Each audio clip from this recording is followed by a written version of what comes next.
Ready? Yes, I think. I thought, Okay. yes. 1, 2, 3. I know the holidays make everyone so happy. Well, we're here with Meredith Lockwood from Indie Jams, who devised this wonderful, well, first of all, the name for a musician. When I heard it, I'm like, yeah, she has a company called Indie Jams. So I'm like, well, does she book shows? And the answer is yes, actually. Yes. But the jams are jams, real jams. So when you were growing up, how did you get into making jams? Like, did your mom or dad or somebody just... So no, that's a great question. I actually, my mom is a great cook, but she never told me what she was making. She might make something delicious, a paella or a soup, and then I would say, like, how do you make this? And she'd be like, I don't know, you just throw this in here, do this. And my The dad, best cooks. That's yeah, how the best exactly. cooks It's cook. amazing for her, but for me, I was like, well, I don't really know how to do this. It's so amazing. So, and my grandmother was an amazing baker. She made biscuits that I loved and would fight with my grandfather over eating more of them than them. So when I moved to LA, I was really inspired by the produce of the farmers markets and decided to teach myself how to cook. So it started from there, and then one day I took a jam making class at Gourmandie School in Santa Monica, and thought, this is great. It's a great gift item. I can take this to my family in Florida and just be really creative with the flavors. Cool. And then the tie-in here with the farmers markets is these are made from Yes. locally... Local organic fruits by farmers that I talk to and deal with all the time. Fantastic. Yeah. And I know something about you. You have a special stool that you sit on for stirring. Oh, yeah. The- I have a jam stool. It's kind of embarrassing, but it's essential because making jam is a process. It's not for the faint of heart or the quick. Well, do you have to be there? I mean, I don't know actually. Do you have to be there the whole time stirring and simmering, or do you come back and forth and... Pretty much. When you're heating it up, you have a little bit of time, but you have to sterilize the jars, prep everything else, and then once it gets really going, it's really hot and bubbling, and you have to stay there. And I have these old big copper jam pans, which are the classic thing to make jam in. So, yeah, it's... Because my only reference, honestly, is my Irish mother, who would make marmalade, and I know that woman never sterilized anything. But marmalade, I mean, that's hard to make. Marmalade is much more It's harder difficult. to make? Yeah, you have to cut up the little rind and everything. It's a day-long process. So She came up, well, so this is very Irish, as our audience member of choice, Patrick Moran, from Ireland today, flew in just to see the show today. Me too. And you flew in from Sherman Oaks. Right. Well, I'm Irish, so. Oh, and you're Irish. Yeah. Correct. She would just kind of, whatever she had that was turning, going off in the refrigerator is called making do, right? In Ireland and England, it's like making do. So you have things like fruits that are kind of, so she turned them into what, so whatever was there would be amazing. So sometimes her jams, I think I may have told you this. So she mixed, I think, grapefruit and lemon and orange into a marmalade. And that was our favorite. And then she never duplicated it again because, you know, somebody had given her grapefruits or something like that. In terms of the tie-in with music, I understand, well, you tell us, where did you launch Indie Jams? Because that's very exciting. Okay, so the idea, the connection with jam and jam, I'm a singer-songwriter, and I was thinking, okay, I want to get creative with this jam making. I have a lot of friends, I want to give them gifts. And it just hit me one day. I'm like, what would pop jam taste like? What would blues jam taste like? What would punk jam taste like? And turns out I had a lot of ideas for that. And then, but before we were even able to get our labels and go to Artisanal LA, I was approached to go to Coachella and sell something, which ended up being my homemade Pop-Tarts. So I actually saw this online. It went, yes, and they have Pop Rocks in them. Well, for Pop Jam, it's the strawberry rosewater prosecco. We do a homemade pastry, rosewater glaze, and then I thought, well, it's Pop Jam. We should put some Pop Rocks on top. Yeah. And it was actually great, the textural element, and really fun. And then we did blues, which had a whiskey glaze, which was really addictive. Wow. And yeah, Coachella was like top 5 in LA Magazine, which I didn't expect because I didn't even have a business at that point. Yeah. Kind of started from there. I just remember reading it. It was sort of like top 10 or 20 foods at Coachella, and they were pretty like mean too. It was a tough review, but yours was like you got like the best points. But it's such a great concept, and you know. But so, it's more jams, or do you also bake? So you're baking Pop-Tarts as well? Well, yeah, we make things with our jam. I have a great Indie Jams team member, Yvette, and we've been working together developing different recipes with the jams. So we'll do that for special events, like we're doing the KCR pie contest coming up soon. And for our holiday markets, we may also have like jam bars or Cool. Pop-Tarts. Yeah, so it stems from the jam. We won't be baking anything without jam. It's all jam. And what do we have for the holidays? Oh, we have a lot of things coming up for the holidays. We have the Artisanal LA Holiday Market. It's the first 3 weekends of December at Union Station. We're also doing Unique LA, December 3rd and 4th. And working on a solo event of our own potentially too, and more for next year. Cool. Yeah. And the flavor of the holidays it's this one. Yes, this is our new flavor. This is Jazz Jam. Jazz Jam for the holidays. You can see the flavors on top. Yes, it's a organic mixed plum and gin. Can I open it? Yes. You had me on Please gin. open it, yeah. Okay. And what's this one? This is Rock Jam. It's another new flavor, apricot almond sea salt. Tastes like summer. It's Wait, and we have scones, so we can probably give you all a taste. Yeah, definitely. Okay, we are gonna do that for sure. But so let's see. What? Yes. I should brought butter, shouldn't I? No, you know what? We don't need anything else to cover up this jam flavor. 'Cause I like And butter's the great way at you think. times. Yes. It stands on its own. Yes. Okay, ready? Okay, into the camera. Okay. This is real.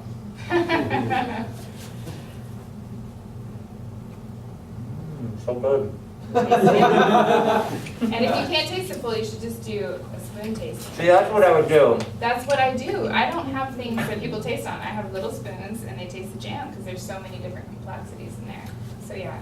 I love it, and it's like wine tasting. Mhm. Like the more you get into it, the more your palate. Yes, people have a lot of fun with it, even kids. They're some of my best clients and, well, not really clients, but critiques and comments. They just love it. They're like, oh, I taste that flavor. I taste this in there. Mm-hmm. So yeah, it is like wine tasting, totally. Well, I am very excited also to hear you sing again. Would anyone like to hear a song? Woo! Oh wait, fun fact. Yes. I found out about Meredith. Yeah. Is that she's ambidextrous. Mhm. And that's because Yes, I broke my left wrist in 6th grade, so I had to learn to write and do other things. And then I realized I could throw really well with my right hand or my left hand. And it's, it's a right-hander's world, so scissors and all that helps to be that way. But I'm a lefty.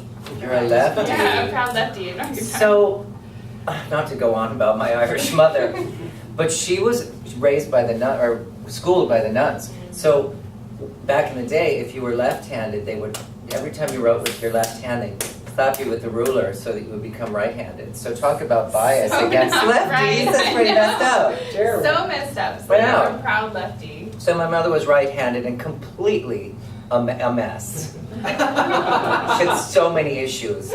We'll have a whole Mother's Day episode. We'll talk more about her. Yeah, I want to hear more about yes. it. We're here with Meredith Lockwood, who's going to perform a song that's going to be on her upcoming album. Yes, stay tuned. So while this isn't quite a holiday song, I was thinking more about it and I thought this is like the song when you go and you see family or friends and maybe your expectations aren't exactly working out for you. You need a little encouragement. This is that song. It's called Open Your Eyes.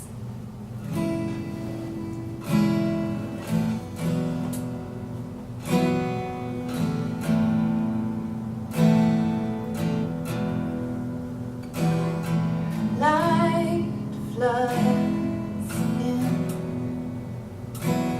but I lay still with the lonely mind.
living, but I'm tired of existing.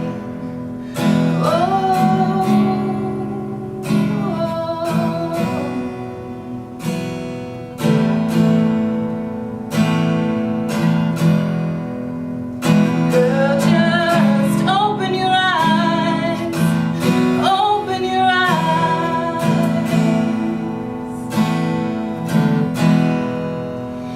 'cause you never know what the day will bring, and you never know what you're gonna say. So just open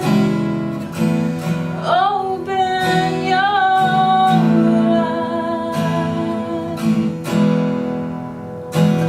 Let the light in. Oh, let the light in. Oh, let the light in. Oh, let the light in.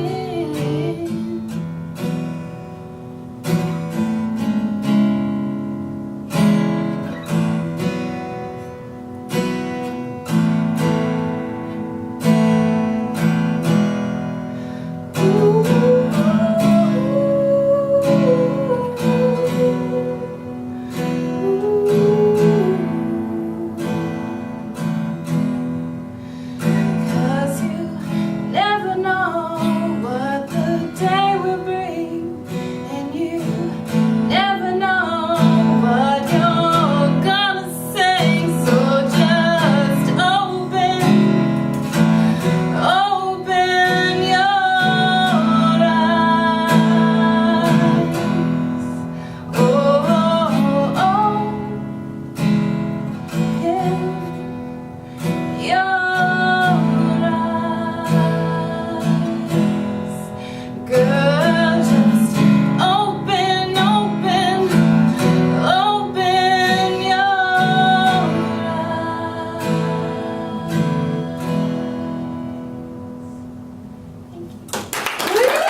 Meredith Lockwood. How do we find you online? So, you can find me at meredithlockwood.com, also indiejamsla.com, Okay. and on Instagram, indiejamsla, Meredith Lockwood. Can we order? You can order, yes, indiejamsla.com. Please, it's a great holiday gift. We have something called a mixtape where we do 3 flavors, which is really fun. And yeah, just connect with us online. Cool. Yeah. And then also you book brunches? Like I music- do. Well, we have something really exciting for next year in 2017. We're going to have a jam, a brunch session based on the flavors. So we're going to have a jazz jam, which will be great, local jazz musicians, a pop jam, blues jam, etc. monthly. So if you are interested in performing, email us sessions@indiejamsla.com. And that's sessions@indiejamsla.com. And we'd love to hear your music. All right, I'm going to Thank you. send that email right now. I'll be right Yeah, back. me too. Okay, thank you everyone, and we're going to be right back with Bianca and Jonathan from